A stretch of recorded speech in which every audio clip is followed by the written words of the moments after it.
I think it's really important to understand where people are at right now from the idea of, hey, I'm going to go put down a down payment, be attached to a mortgage. It's just, there's not a lot of confidence in that right now. Thus, I think you're going to continue to see people, especially with the 3% rates that many people are in. The good news is that things have maybe flattened out in the industry, but it's going to take a while for them to go back up.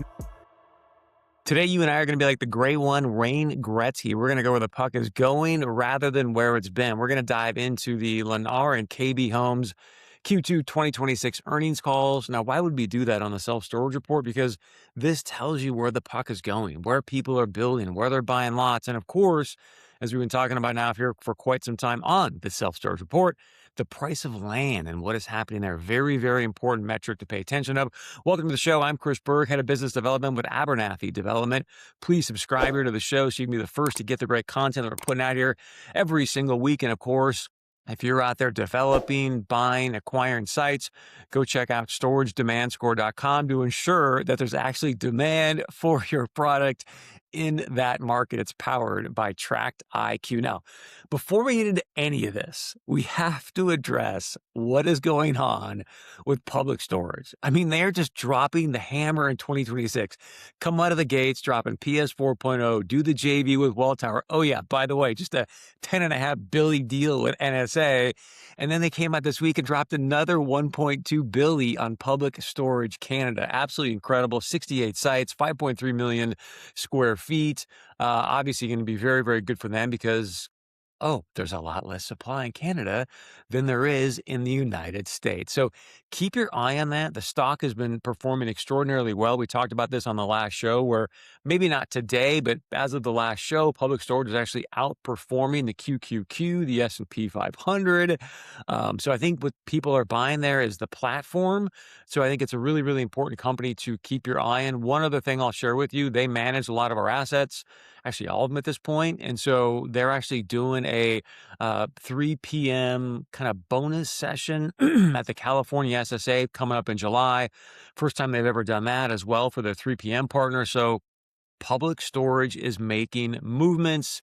We'll keep our eye on that for you, of course. Now, let's jump into what is happening here with these home builder earnings calls. And I think what's really, really important to note, consumer sentiment, I mean, it is just, according to University of Michigan, that comes out every single month.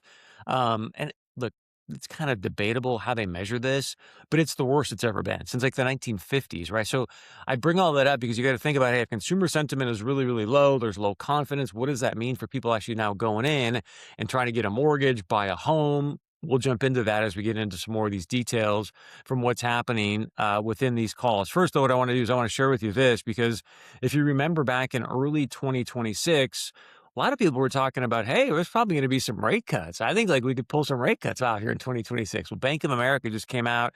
You can see here on June 22nd saying, hey, guess what? It's now a great possibility, in their opinion, that rates could actually be raised 3 times in 2026. Presuming that you actually spent some time checking out Kevin Warsh in his first presser. I think many people thought he was going to be dovish. He came out much more hawkish. We can dive into that more in another show, but I just think this is really, really important to note because think about rates going up, not going to bode well for consumer confidence. Obviously, probably going to end up raising mortgage rates. So we're going to keep a very strong eye on that. Here's a really important clip I want to share with you. This is from the KB Homes Q2 2026 earnings call. If you've been watching the show now for quite some time, probably a little over a year now, I said, hey, pay attention to the price of land. Always a very, very important metric when it comes to the economy. You may remember on this show, we talked about it was September of 2024. Lennar, other home builders, that's when their stock hit a peak. Oftentimes, when home builder stocks start to go down, that's a sign that, hey, things are beginning to slow down in the economy. That's been the case. There's not been a new ATH or all-time high within the home builder stocks as of late. And so I bring this up because I said a while ago, hey, pay attention to the middle or end of 2026.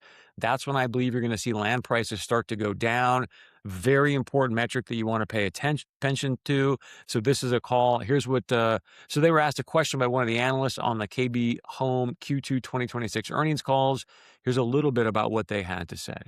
As far as the overall land market goes, I would say that we're beginning to see more than what we've seen over the past couple of years as far as the sellers starting to come to terms with the reality of the current market. I wouldn't say that it's fully adjusted to the point where you can go out and, most of our markets and just start adding lots at scale that would meet our underwriting hurdles today. But certainly looking at things like better terms, in some cases, prices coming down, maybe less competition out there for some of the lots. But overall, I would say that the sellers are starting to get a little more constructive with tethering their lot price and the finished lot price that we would get to. Very appropriate how he's languaging that, obviously. But I think the most important thing for you and I to take away is what he said there. Hey, we're starting to see land prices actually come down. So keep your eye on that metric. I think that's going to start to happen more and probably even more. I'm going to use this word again this week. I can't believe it. Precipitously, in the months to come, definitely going into 2027. So just please pay attention to that. All right, let's get into what both the home builders basically said the same thing. Lennar spent more time talking about consumer sentiment than really KB Homes. I think one other thing important to note that was pretty surprising in the KB Homes piece. Now they're very California heavy, if you will, but they are very, very long the Bay Area. The California Bay Area. We had Spencer Levy on the show a couple weeks ago. He said the exact same thing. Hey guys, 3 years ago, Spencer Levy was long San Francisco Bay Area. Many people laughed at him. They're like, hey man, there's feces and needles and drugs and everything going on in that city. There's no way I'm going to go put some capital there. Now that's bearing out to be true. And KB Homes said the same thing on their earnings call. All right, consumer sentiment. The reason I want to play this for you is because, as we all know, for self-storage, people moving is really the lifeblood of the business. So with that being said, just listen closely to what they're talking about with the consumer. And if you hear what they're sharing, and you're out there talking to people, you kind of know where people are at. Are you thinking about right now buying a home with everything going on with gas prices were up? Now they're probably going to trend back down because of oil as of today. Who really knows?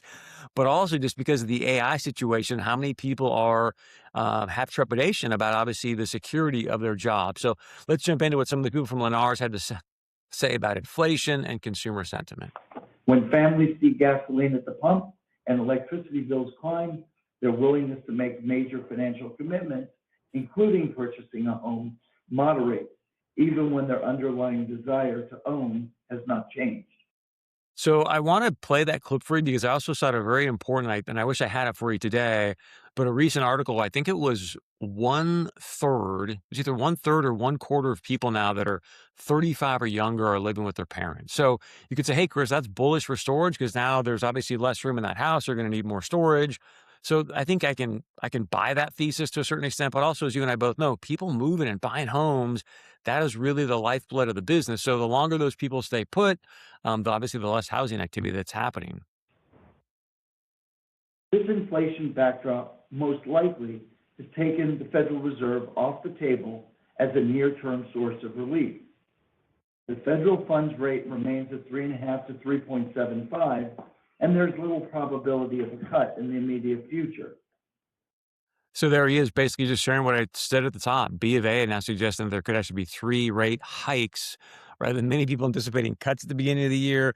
We'll see how that plays out. You never really know, but I think if you watched the Kevin Warsh presser, much more hawkish than I think people anticipated, at least coming out of the gates. Here's another important part, him talking about what we said before is jobs. So just to give some more context to this, recently was watching an interview where a person was asking, I don't remember the exact context, it was like, hey, should I buy a home? If you're a younger person and you're thinking about buying a home, what's the first person and what's the first question you should ask? And the person was like, ask your boss. Hey, I'm thinking about buying a home. What do you think, right? Because does he plan on keeping you on for quite some time or not, especially in this AI situation? And as you've seen, many tech companies making cuts as well. So here's what the people in NAR had to say about that. On the employment side, the economy remains solid on the surface, but consumer psychology is being affected by anxieties about the long-term security of jobs at a time of rapid technology change. The advance of artificial intelligence is raising questions about the future of employment across a wide range of the workforce. We see this in buyer behavior. Traffic is inconsistent, intent is high, but urgency to close is still measured and deliberate rather than confident and energized. So there you have it. I think it's really important to understand where people are at right now from the idea of, hey, I'm going to go put down a down payment, be attached to a mortgage. It's just, there's not a lot of confidence in that right now. Thus, I think you're going to continue to see people, especially with the 3% rates that many people are in. Um, the good news is that things have maybe flattened out in the industry, but it's going to take a while for them to go back up. Now, with all this being said, I think some people are talking about is, okay, so what is our legislature? What is DC? What are local municipalities, local governments going to be doing about this affordability crisis? If you've been watching the TikTok out of DC, there's definitely been a housing bill that's passed the House and the Senate, went to President Trump's desk, I believe yesterday, maybe the day before. It's like, hey, I'm not going to sign this thing because we still have the Save America Act. I want voter ID. So that housing bill is now off to the side. Of course, he doesn't have the ability really to veto it because they can override it in the legislature. So it might be a moot point, but he's really trying to get the Save America Act through in order to salvage what's happening here from a voter ID perspective and this housing bill. Now, I bring all that up because the people at Lennar spoke about their thoughts and their perspective on the government showing up with the affordability crisis. I want to play this for you and then play for you another fun clip to, something to think about, something to consider. Housing affordability is still a focal point of both the administration and the legislature. The level of attention being paid at the highest levels of government to housing affordability is genuinely unprecedented in my experience, and I remain confident that meaningful federal action is closer than the market currently believes. So we'll see if that bears out to be true or not. I mean, I think the key thing that is not being said here, hey, it'd be great if obviously DC or even state legislatures could do something. Bottom line is many people are going to stay in their mortgages, and there's really not much DC can do about the 10-year, obviously the IE mortgage rate. So we'll see what happens there. But the thing when I heard that on the Lennar call made me think of this famous quote from our good friend, Ronald Reagan. I think you all know that I've always felt the 9 most terrifying words in the English language are, I'm from the government and I'm here to help. All right. So with all that being said, look, that obviously does not sound great for self-storage. So was there some bullish news coming out of these calls for self-storage? The answer is yes. I'd love to share with you the theme that's happening here from many of the builders, because when you speak about the affordability aspect, of course, one of the things that they think they can do, say, we'll just build smaller homes. If it's less footprint, there's less cost, and then obviously we can hit people's budgets and hopefully put people in more homes. So I think this is one area where you want to think long-term, and there is some bullish signs, if you will, signals for self-storage from the standpoint that you can see here that sort of blue line is the home size over the last roughly 20 years. And then you can see that more gold line is self-storage usage over the last 20 years. And so it's going up pretty dramatically. And obviously it's good news that the homes are getting smaller. We just hope that people continue to have disposable income to buy more stuff that they want to store. Now, the obvious question is, well, okay, Chris, this is great, but again, we all know supply and demand is the key really to any industry. And so I want to invite you and encourage you to go to this tool that I built so you can actually understand, hey, is there demand in my marketplace for the product that I want to build and or buy? Just go to storagedemandscore.com. Again, that's storagedemandscore.com.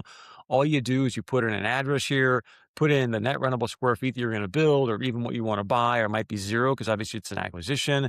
Then you just hit this big blue button down here and it'll actually walk you through what the demand score is in that particular marketplace. Anything 3+ is great, high demand. 2 to 3 is healthy.